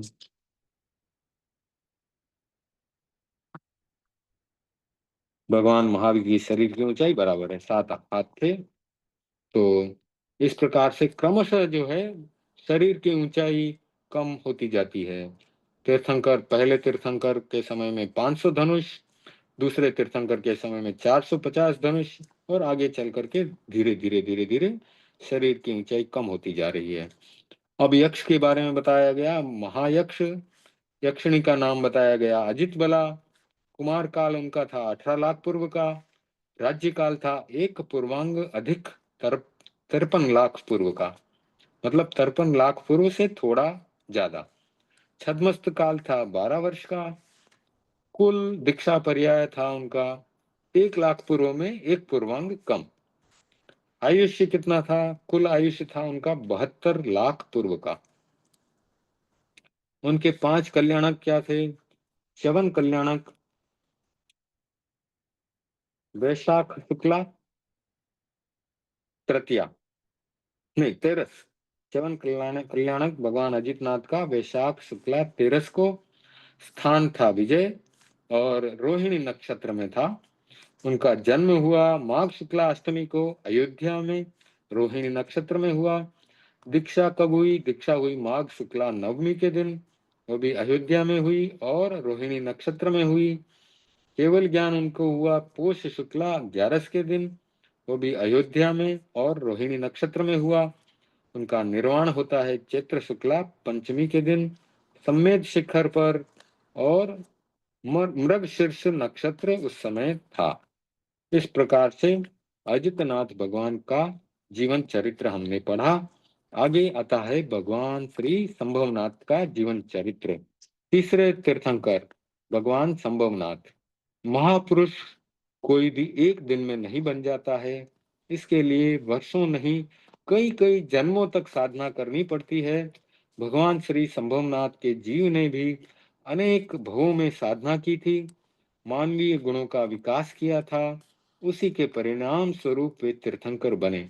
हमने पहले स्वाध्याय में इस पुस्तक के पहले पाठ में पढ़ा था कि 20 प्रकार से तीर्थंकर गोत्र का बंधन हो सकता है। उसमें अरिहंतों की भक्ति, सिद्धों की भक्ति आदि आदि 20 कारण बताए गए हैं।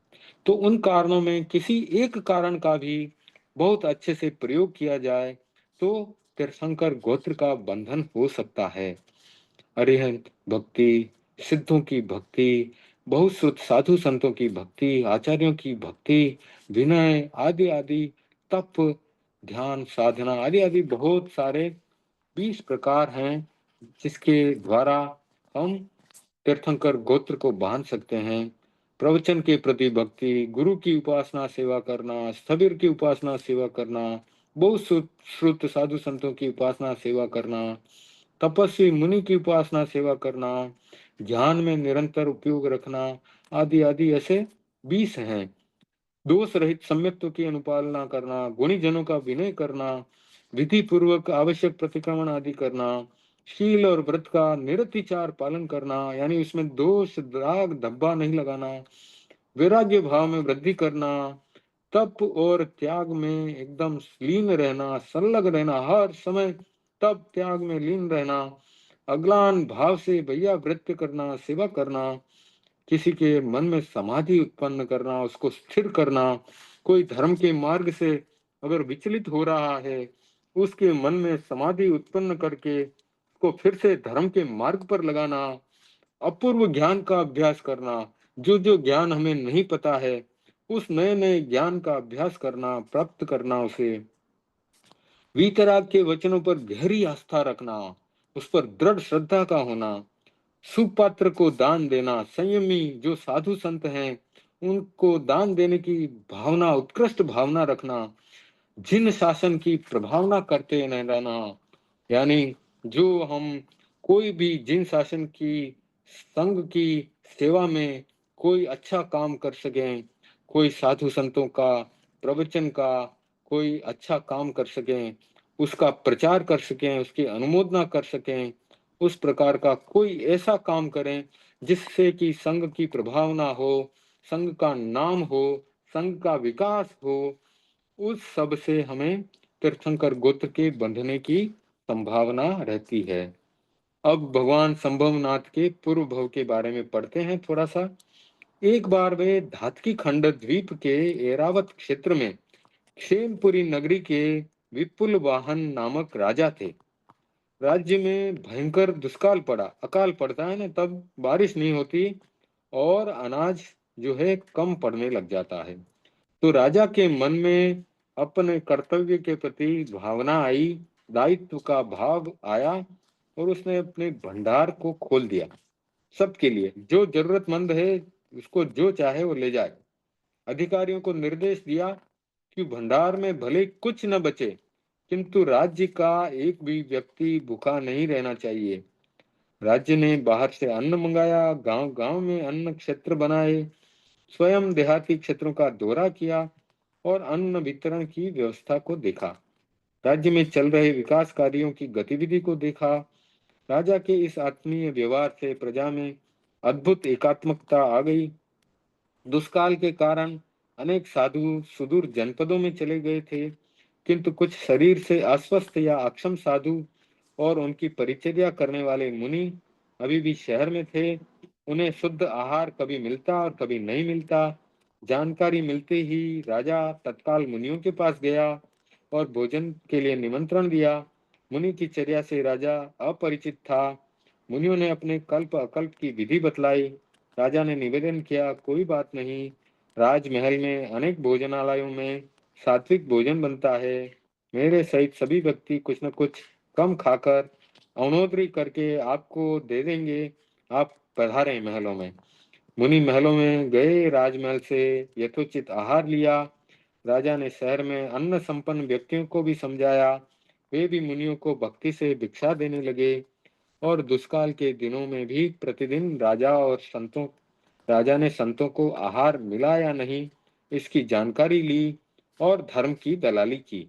इस धर्म दलाली और शुद्ध दान से राजा को विशिष्ट कर्म निर्जरा हुई एवं अपूर्व पुण्य का बंध हुआ। अगले वर्ष बारिश हुई। अच्छी फसल होने से सर्वत्र अमन छा गया। पूर्ववत सारी व्यवस्थाएं चालू हो गई। राज की सहायता केंद्र जरूरत के अभाव में फिर से बंद कर दिए गए, किंतु राजा के प्रति निष्ठा के भाव प्रजा में स्थायी रूप से जम गए। अब तीर्थंकर नाम कर्म का बंद कैसे होता है वो देखते हैं। एक बार राजा विपुल वाहन ने बादलों की घनघोर घटा को हवा के साथ उमड़ते और बिखरते हुए देखा। राजा को संसार व परिवार का स्वरूप भी ऐसे ही छिन्न भिन्न होने वाला लगा। वे भौतिक जीवन से विरक्त हो गए और स्वयं प्रभ आचार्य के पास दीक्षित होकर के अध्यात्म में लीन हो गए। मुनि विपुल वाहन ने अपनी उदात्त भावना के द्वारा कर्म निर्जरा के 20 विशेष स्थानों की साधना की, जिनकी अभी हमने चर्चा की थी। जो 20 स्थान तीर्थंकर गोत्र बंधन के कारण हैं, उनकी विशेष साधना की। अशुभ कर्मों की निर्जरा के साथ तीर्थंकर नाम कर्म जैसी शुभ पुण्य प्रकृति का बंधन किया और अंत में समाधि पूर्वक आराधक पद प्राप्त करके 9वें देवलोक में देव बने। तिलोयन तिलोयन पन्नति आदि ग्रंथों में विपुल वाहक ग्रेवेक में गए, ऐसा भी उल्लेख आता है। तो जन्म के बारे में अब पढ़ते हैं कि देवलोक जाने के बाद फिर से वापस जन्म हुआ, तो वो कैसे हुआ उसके बारे में पढ़ते हैं। सुखमय देवायु को पूर्णतः भोग लेने के बाद उनका वहां से च्यवन होता है। भरत क्षेत्र में सावस्थी नगरी के राजा जितारी की पटरानी सेना देवी की कुक्षी में वे अवतरित होते हैं। रात्रि में सेना देवी को तीर्थंकरत्व की सूचक 14 महास्वप्न आए, जैसा कि हमने पहले भी बताया। श्वेतांबर परंपरा 14 महास्वप्नों को मानती है, दिगंबर परंपरा 16 महास्वप्नों को मानती है। रानी ने सम्राट जितारी को जगाकर स्वप्न बतलाए। हर्षोन्मत्त राजा ने रानी से कहा, कोई भुवन भास्कर अपने घर में आया है।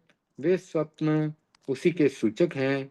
अब तुम नींद मत लो, धर्म जागरण करो। स्वर में सवेरे में स्वप्न शास्त्रियों को बुलाया गया। उनसे पूछा गया, विस्तृत ब्यौरा जो है उनसे पूछा गया। तब सवेरे राजा ने स्वप्न हाँ, जब रात में राजा ने रानी से कहा कि सवेरे में सुबह में स्वप्न शास्त्रियों को बुलाकर ये स्वप्न उनको बताया जाएगा और उनके बारे में उनसे उसका फल हम पूछेंगे। तो सुबह जैसे ही होती है, स्वप्न पाठकों को बुलाया जाता है, उनको आसन देकर उनका सम्मान किया जाता है और उन्हें रानी जो है आए हुए 14 या 16 महासपनों का विवरण सुनाती है और उनके उनके फलाफल के बारे में जिज्ञासा करती है। अब स्वप्न शास्त्रियों ने उन स्वप्नों को सुना। अपने अध्ययन के आधार पर एक मत से यह निर्णय सुनाया कि रानी जी की कुक्षी से पुत्र रत्न पैदा होगा और लाखों व्यक्तियों को उससे त्राण मिलेगा। उन्होंने कहा कि राजन, आपका नाम इस पुत्र के कारण अमर हो जाएगा। स्वप्न पाठकों की बात से राजमहल सहित सारे राज्य में, सारे जनपद में खुशी की लहर फैल गई। गर्भकाल पूरा होने पर सेना देवी ने मगसर शुक्ला चतुर्दशी को मध्य रात्रि में बालक को जन्म दिया। सर्वप्रथम इंद्रों ने जन्मोत्सव किया। जो 64 इंद्र कल्याण के समय आते हैं, वे इंद्र आए। बाद में राजा जितारी और सावथी जनपद के भावुक लोगों ने जन्मोत्सव मनाया। 11 दिनों तक राजकीय उत्सव चलता रहा। फिर नामकरण संस्कार होता है। पुत्र के नामकरण के उत्सव में परिवार और राज्य के प्रतिष्ठित नागरिक इकट्ठे हुए। उन्होंने बालक को आशीर्वाद दिया।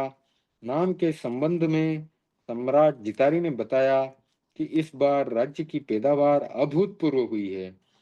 इस वर्ष की फसल राज्य के इतिहास में कीर्तिमान है। तो मैं सोचता हूँ कि ऐसी फसल इस बालक के आने के उपलक्ष्य में ही संभव हो सकी है। अतः पुत्र का नाम संभवनाथ रखा जाना ही उपयुक्त होगा। यह नाम सबको अच्छा लगा, उचित लगा और बिना किसी विकल्प के सबने बालक को संभव कुमार कहकर पुकारा। विवाह और राज्य अवस्था के साथ संभव कुमार ने यौवन में प्रवेश किया और उस समय राजा जितोरी ने सुयोग्य कन्याओं से संभवनाथ का विवाह कर दिया, संभव कुमार का विवाह कर दिया। कुछ समय के बाद आग्रह पूर्वक संभव कुमार को सिंहासन पर आरूढ़ करके राजा स्वयं निवृत्त हो गए और संभव कुमार का मन युवावस्था में भी राज्य सत्ता में और अपार अपार वैभव को पाकर भी आसक्त नहीं बना। वे अनासक्त रहते थे। वे केवल कर्तव्य भाव से राज्य का संचालन करते रहते थे। कहते हैं ना कि जिम समदृष्टि जीवड़ा करे कुटुंब प्रतिपाल, अंतर सू न्यारा रहे ज्यों धाय खिलावे बाल।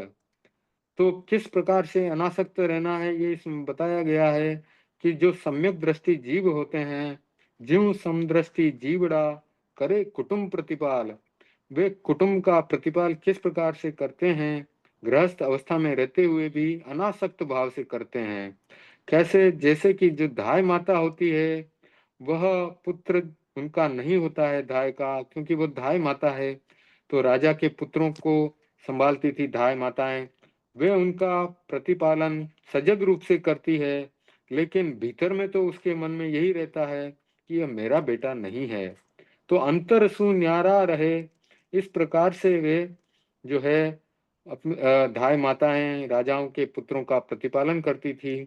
और उसी प्रकार से जो संभव कुमार थे, वो जब राजा बने तो अनासक्त भाव से राज्य का संचालन किया।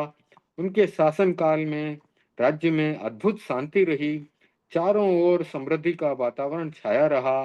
वे 59 लाख पूर्व तक घर में रहे और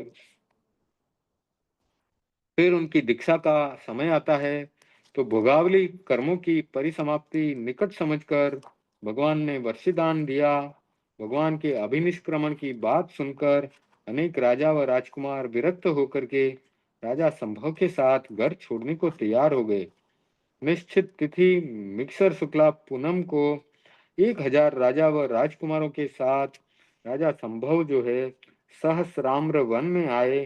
पंचमुष्टि लुंचन किया, हजारों लोगों के देखते देखते जीवन भर के लिए सावध्य योगों का प्रत्याख्यान किया। चारित्र के साथ ही उन्होंने सप्तम गुणस्थान का स्पर्श किया। उन्हें चौथे मनः पर्यव ज्ञान की प्राप्ति हो गई। प्रत्येक तीर्थंकर को दीक्षा के साथ ही चौथा ज्ञान मनः पर्यव ज्ञान उत्पन्न हो जाता है। इस ज्ञान का उपयोग कर वे चाहें तो अढ़ाई द्वीप यानी जम्बू द्वीप, दातकी खंड तथा अर्ध पुष्कर द्वीप में जितने भी संगी प्राणी हैं, मन वाले प्राणी हैं, समनस्क प्राणी हैं, उनके मन के भीतर के भावों को जान सकते हैं। तो दीक्षा के दिन भगवान के 24 बेले का तप था। दूसरे दिन सावथी नगरी के राजा सुरेंद्र के यहाँ उन्होंने पहला पारणा किया। भगवान संभवनाथ 14 वर्ष तक मुनि अवस्था में विचरण करते रहे। उन्होंने जितेंद्रियता के साथ कर्म बंधनों का पूर्णतः सफाया करना प्रारंभ कर दिया। विचरते विचरते वे पुनः सावथी नगरी में पधारे। वहीं पर उन्होंने छद्मस्त काल का अंतिम चतुर्मास किया। साधना करते करते वहीं पर कार्तिक कृष्णा पंचमी को शुक्ल ध्यान के साथ भगवान उच्च श्रेणी पर आरूढ़ हुए। मोह को क्षय करके उसके साथ ही क्षायिक चरित्र को प्राप्त किया। अंतर मुहूर्त में ही शेष 3 घाती कर्मों का क्षय करके उन्होंने सर्वज्ञता प्राप्त कर ली। इंद्रों ने भगवान का केवल्य महोत्सव किया। भगवान के जन्म और दीक्षा भूमि के लोगों ने जब भगवान की सर्वज्ञता के बारे में सुना तो सुखद आश्चर्य के साथ उद्यान में दर्शनों के लिए उमड़ पड़े। वंदना करके सुर रचित संवत्सरण में सारे बैठ गए। भगवान ने देशना दी। आगार धर्म और अणगार धर्म दोनों प्रकार की उपासना निरूपित की। प्रथम देशना में ही चतुर्विध संघ यानी साधु साध्वी श्रावक श्राविका रूपी संघ की तीर्थ की स्थापना हो गई। अब भगवान के निर्वाण के बारे में पढ़ते हैं। प्रभु ने आर्य जनपद में दीर्घ काल तक विचरण किया, लाखों भवी जनों का उद्धार किया। अंत में अपना महाप्रयाण निकट समझकर उन्होंने सम्मेद शिखर पर 1000 साधुओं के साथ अनशन कर लिया। शुक्ल ध्यान के चौथे चरण में पहुंचकर उन्होंने क्रिया मात्र का उच्छेद कर दिया। अयोग्य अवस्था को पाकर उन्होंने शेष आघाती कर्मों को क्षय किया और सिद्धत्व को प्राप्त कर लिया। प्रभु का परिवार गणधर 102, केवल ज्ञानी 15,000, मनपदीय ज्ञानी 12,150, अवधि ज्ञानी 9,600, विक्रील अवधिधारी 19,800, 14 पूर्वी 2150, चर्चावादी 12,000, साधु 2 लाख, साध्वी जी 3,36,000, श्रावक 2,93,000, श्राविकाएं 6,36,000। माता का नाम सेना, पिता का नाम जितारी, नगरी श्रावस्ती, सावत्ती भी कहते हैं, वंश इक्ष्वाकु वंश, गोत्र काश्यप, लक्षण अश्व, वर्ण सुवर्ण, शरीर की ऊंचाई 400 धनुष, यक्ष त्रिमुख, यक्षिणी दुरितारी, कुमार काल 15 लाख पूर्व, राज्य काल 4 पूर्वांग अधिक 64 44 लाख पूर्व, यानी 44 लाख पूर्व, और साथ में 4 पूर्वांग अधिक। छद्मस्त काल 14 वर्ष, कुल दीक्षा पर्याय 1 लाख पूर्व में 4 पूर्वांग कम, कुल आयुष्य टोटल 60 लाख पूर्व। च्यवन फाल्गुन शुक्ल आठम, स्थान का नाम आनत आनंद आनत, और नक्षत्र है मृगशीर्ष, जन्म है मत्सर शुक्ला 14, स्थान है श्रावस्ती, नक्षत्र मृगशीर्ष, दीक्षा मिक्सर शुक्ला पूनम, श्रावस्ती नगरी, मृगशीर्ष नक्षत्र, केवल ज्ञान कार्तिक कृष्णा पांचम, श्रावस्ती नगरी, मृगशीर्ष नक्षत्र, निर्वाण हुआ चैत्र शुक्ला पांचम को समेत शिखर पर, और नक्षत्र उनका शुरू से अंत तक जो 5 कल्याणकों में मृगशीर्ष नक्षत्र रहा। इस प्रकार हमने संभवनाथ भगवान का चरित्र पढ़ा। अगले स्वाध्याय में पढ़ेंगे अभिनंदन भगवान के बारे में। अब कोई प्रश्न हो तो आप पूछ सकते हैं, नहीं तो मंगल पाठ करते हैं। खड़े खड़े सुने मंगल पाठ।